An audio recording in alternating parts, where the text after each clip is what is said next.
전능하사 천지를 만드신 하나님 아버지를 내가 믿사오며 그 외아들 우리 주 예수 그리스도를 믿사오니 이는 성령으로 잉태하사 동정녀 마리아에게 나시고 본디오 빌라도에게 고난을 받으사 십자가에 못 박혀 죽으시고 장사한 지 사흘 만에 죽은 자 가운데서 다시 살아나시며 하늘에 오르사 전능하신 하나님 우편에 앉아 계시다가 저리로서 산자와 죽은 자를 심판하러 오시리라. 성령을 믿사오며 거룩한 공예와 성도가 서로 교통하는 것과 죄를 사하여 주시는 것과 몸이 다시 사는 것과 영원히 사는 것을 믿사옵나이다. 아멘. 찬송 440장입니다. 찬송 440장입니다. 어디든지 예수 나를 이끌면 어디든지 예수 함께 가려네. 예수 함께 아니 가면 나겠고 예수님과 동행하면 겁없네. 어디를 가든지 겁낼 것 없네. 어디든지 예수 함께 가려네.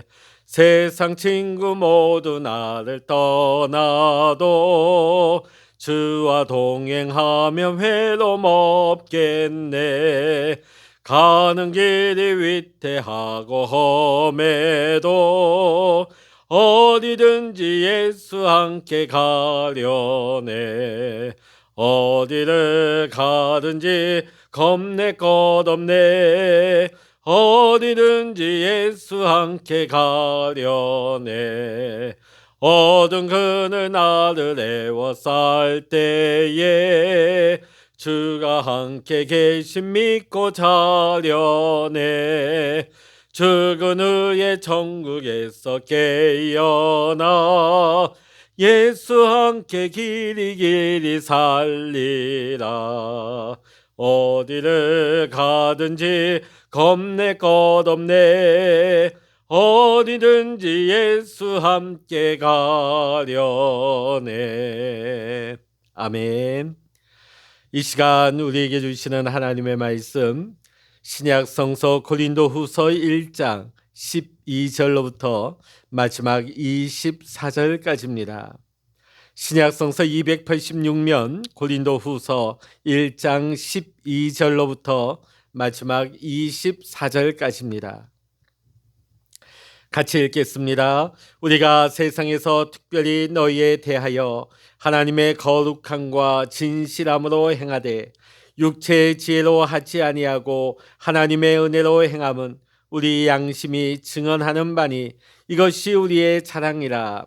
오직 너희가 읽고 아는 것 외에 우리가 다른 것을 쓰지 아니하노니 너희가 완전히 알기를 내가 바라는 것은 너희가 우리를 부분적으로 알았으나 우리 주 예수의 날에는 너희가 우리의 자랑이 되고 우리가 너희의 자랑이 되는 그것이라. 내가 이 확신을 가지고 너희로 2번 은혜를 얻게 하기 위하여 먼저 너희에게 이르렀다가 너희를 지나 마게도냐로 갔다가 다시 마게도냐에서 너희에게로 가서 너희의 도움으로 유대로 가기를 계획하였으니 이렇게 계획할 때에 어찌 경솔히 하였으리요. 혹 계획하기를 육체를 따라 계획하여 예예 하면서 아니라 아니라 하는 일이 내게 있겠느냐. 하나님은 미쁘시니라. 우리가 너희에게 한 말은 예하고 아니라 함이 없노라. 우리 곧 나와 실로아노와 디모데로 말미암아 너희 가운데 전파된 하나님의 아들 예수 그리스도는 예하고 아니라 함이 되지 아니하셨으니 그에게는 예만 되었느니라. 하나님의 약속은 얼마든지 그리스도 안에서 예가 되니 그런즉 그로 말미암아 우리가 아멘하여 하나님께 영광을 돌리게 되느니라. 우리를 너희와 함께 그리스도 안에서 굳건하게 하시고 우리에게 기름을 부으신 이는 하나님이시니 그가 또한 우리에게 인치시고 보증으로 우리 마음에 성령을 주셨느니라. 내가 내 목숨을 걸고 하나님을 불러 증언하시게 하노니 내가 다시 고린도에 가지 아니한 것은 너희를 아끼려 함이라. 우리가 너희 믿음을 주관하려는 것이 아니요 오직 너희 기쁨을 돕는 자가 되려 함이니 이는 너희가 믿음에 섰음이라. 아멘. 할렐루야. 오늘 이 아침에도 함께 기도하시는 우리 사랑하는 모든 믿음의 성도님들과 여러분의 가정과 또한 여러분의 기도의 제목 위에 오늘도 하나님의 크신 은혜와 평강의 축복, 응답의 축복으로 함께 하시기를 이 시간 주의 이름으로 간절히 축원합니다. 바울은 본래 고린도 교회를 방문하고자 하는 계획을 가지고 있었습니다. 자, 그런데 선교 여행 중에 여러 가지 맞닥뜨린 상황과 맞물리면서 이 계획대로 진행되지를 못하고 불가피하게 수정을 하게 되죠. 자, 고린도 교회 안에는 바울의 사도권을 인정하지 않고 바울의 사역 자체를 부인하는 거짓 교사들이 있었습니다. 자, 그 거짓 교사들이 방문하기로 한 그 일정에 맞춰서 오지 못한 이 사도 바울의 모습을 보면서 이 사도 바울은 일관성이 없고 신뢰할 수 없는 자라고 비난하기 시작합니다.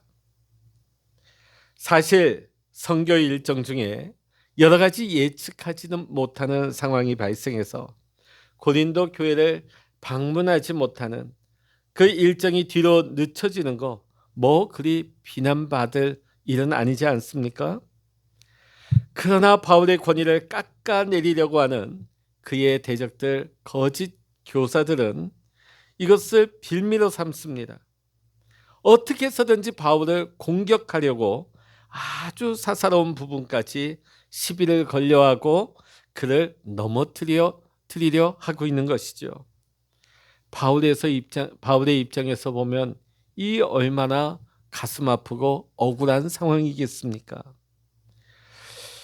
자, 바울은 오늘 본문의 말씀에서 고린도 교회 방문 일정이 변경된 것에 대해서 해명을 하고 있습니다. 자, 지금 거짓 교사들이 바울을 가리켜서 언행이 일치하지 않고 성실하지 못한 사람이다 이렇게 비난하는 것에 대한 반박의 내용이 되는 것이죠.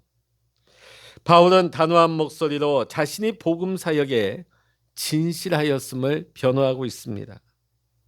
그리고 자신이 고린도 방문 계획을 변경할 수밖에 없었던 이유들에 대해서 설명을 하고 있습니다. 자, 그런데 이러한 설명에 앞서서 먼저 바울은 자신이 하나님 앞에서 부끄러움 없는 양심을 가지고 살아왔음을 강조하고 있는 것입니다. 자, 우리 12절의 말씀 같이 보시겠습니다. 12절입니다. 우리가 세상에서 특별히 너희에 대하여 하나님의 거룩함과 진실함으로 행하되 육체의 지혜로 하지 아니하고 하나님의 은혜로 행함은 우리 양심이 증언하는 바니 이것이 우리의 자랑이라. 아멘.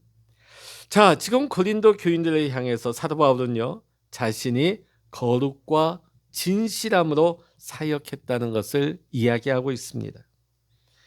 이 사역을 함에 있어서 사도 바울은 어떤 이익을 취하려고도 하지 아니했고 양심에 조금도 어긋남이 있지 않았다 하는 것을 밝히고 있습니다.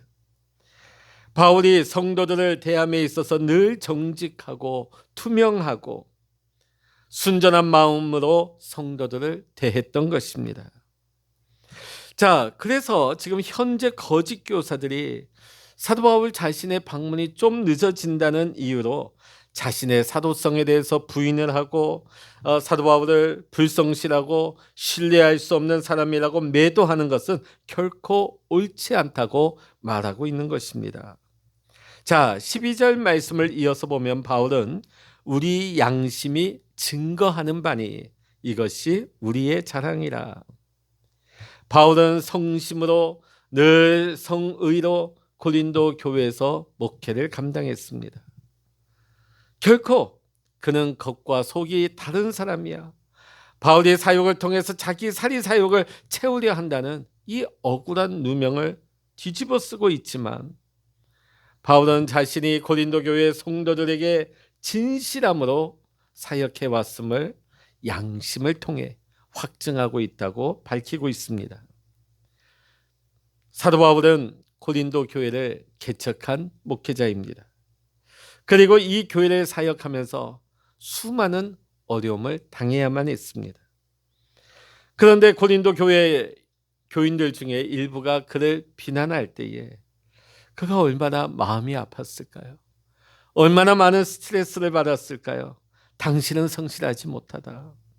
당신은 자신의 이익을 취하려고 한다. 당신은 사도성이 없다. 사도 바울의 사역을 부정하는 겁니다. 얼마나 가슴이 아팠을까요? 얼마나 큰 상처가 되었을까요? 아마 일반 사람들 같으면 당장 팔 걷어붙이고 나아가서 부딪혔을지도 모르겠습니다. 한판 붙었을지도 모르겠습니다. 그렇게 해서라도 자신의 억울함을 풀고 싶었을 것입니다. 그러나 사도 바울은 결코 그렇게 하지 않았습니다. 그럼 바울은 어떻게 했을까요? 자, 14절의 말씀 같이 읽어보십니다. 너희가 우리를 부분적으로 알았으나 우리 주 예수의 날에는 너희가 우리의 자랑이 되고 우리가 너희의 자랑이 되는 그것이라. 아멘. 너희가 우리의 자랑이 되고 우리가 너희의 자랑이 된다. 지금은 비록 자신이 고린도 교인들로부터 오해를 당하고 있고 사람들로부터 비난을 받고 있지만 결국은 자신에 대한 모든 오해가 풀리고 그들이 잘못 알고 있던 부분들이 명확하게 확실하게 알게 될 날이 있을 것이다 하는 것을 확신하고 있습니다. 그것을 믿고 있습니다. 그럼 도대체 그 날은 언제일까요? 바로 예수 그리스도의 날입니다. 주님께서 임하시는 그날, 그 날에는 참이 참으로 드러나고 거짓은 거짓으로 밝혀지게 되는 날입니다. 사도 바울은 자신이 하나님과 사람들 앞에서 양심과 신앙의 어긋남 없이 진실하게 사역을 했기 때문에 그날에 자신에 대한 모든 잘못된 오해가 풀릴 것이라고 하는 믿음을 가지고 지금 성도들을 대하고 있는 것입니다.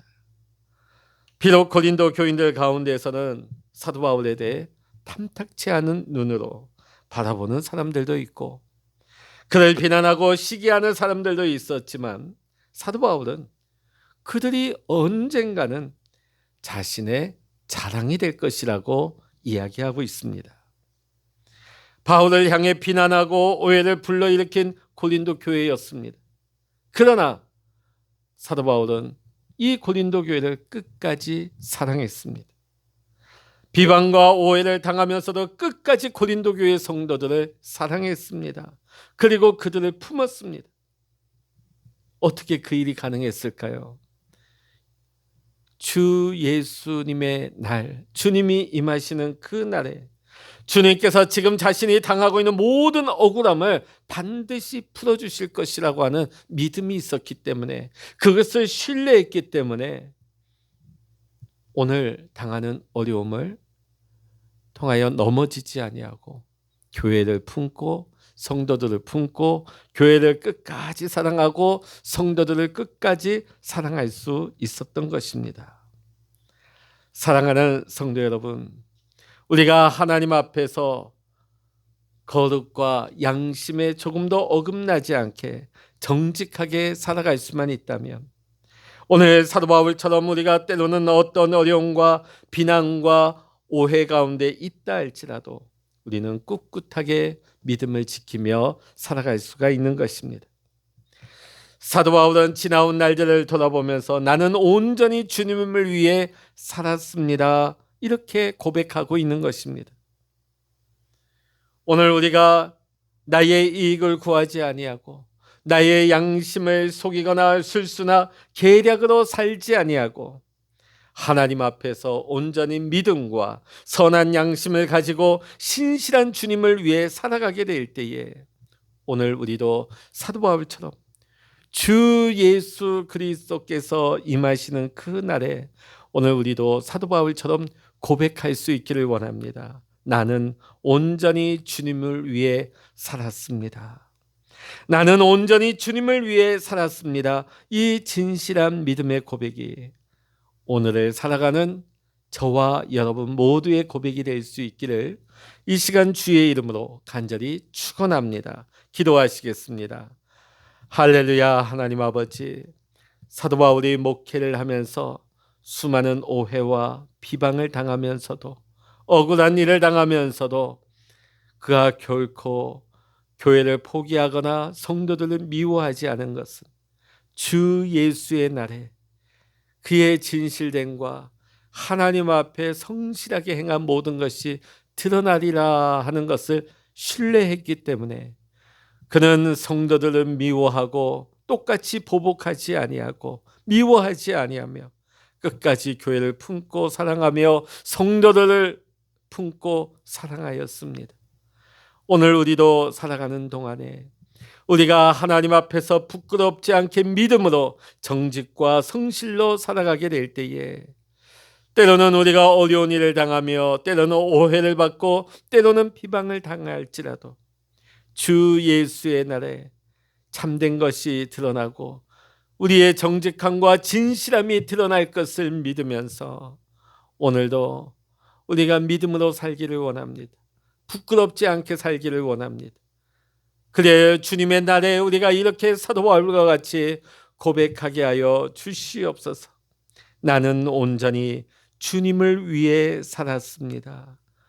오늘도 우리가 믿음으로 살게 하시고 신실하게 살게 하시고 부끄럽지 않게 살아갈 수 있도록 주여 우리의 믿음과 우리의 발걸음을 인도하여 주시옵소서. 오늘도 우리와 함께 하시는 주님을 찬양하고 의지하오며 우리 주 예수 그리스도의 이름으로 간절히 기도하옵나이다. 아멘. 찬양하라 내 영혼아, 찬양하라 내 영혼아, 내 속에 있는 것들아 다 찬양하라.